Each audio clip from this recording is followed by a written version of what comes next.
گومانی تێنیە میراتگرانی پێغەمبەری خوا عەلەیهی سەڵات وسەلام زانایانن و وتاربێژەکانن. بۆچی پێغەمبەری خوا عەلەیهی سەڵات وسەلام سزای وتاربێژەکانی بینی لێ؟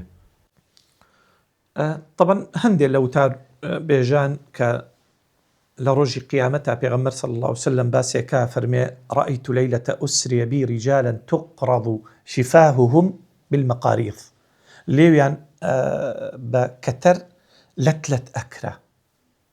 قلت يا جبريل أي جبريل ئەمە چییە بۆوە؟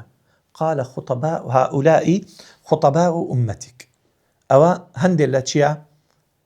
خطباء أمتكت خطباء من أمتك لأمتكت باشا بو خطباء من أمتك قماني تينيا إما أويك إخلاصي النبوة وإما أويك دعوي شري عن كردوا دعوي بدعي عن كردوا دعوي شركي عن كردوا دعوي مصالحي عن كردوا يعني كاركانيان بو ناو بوا بو مال بوا بو سامان بوا بو دعاي أفرتو مافرتو أمشتانا خواهي قورا پنامان دا ئەلەوە بووە بۆیە ئینسان ئەگەر بێت و بانگەوازەکەی بۆ ئەوە نەبێ خی گەورە لە خۆی ڕازیکە ئیدۆڕێنێ چکە ئەوەل من تسعر بهم النار يوم القيامة ثلاثة یەکەم تاخب کە خی پەروەردگارمان ئاگریان پێچۆشەدا و پێگەرمەکە سێ تائیفن سێ جۆرن.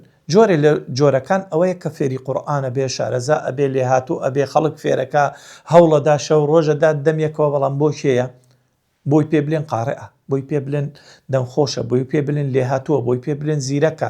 هەموو ئەم شتانە بەڵایەکی گەورەیە بەڕاستیان داوەکەی داوای چییە؟ بیدعەیە خی گەورە پەناماندا.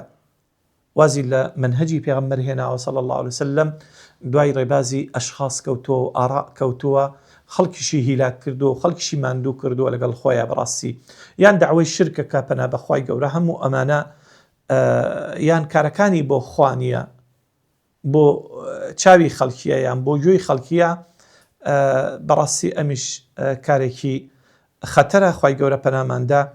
بۆیە ئینسانی مسلمان بەردەوام داوا لە خی گەورە بکە کە ئیخلاصی پێ ببەخشێ و ئەو وتەی کە ئەیلێتەوە بۆ خی گەورە بێ و پاشان هەر شتێکیش بلێی هەڵدەخۆت جارێ تەطبیقی کە چونکە خی گەورە فەرمێیە ئەیها الذین ئامنوا لم تقولون ما لا تفعلون بۆ ئەو شتەی کە ئەیلێت خۆت نایکەی. كبر مقتا عند الله أن تقولوا ما لا تفعلون. يعني شي كبر مقتا؟ مقت يعني الكراهية الشديدة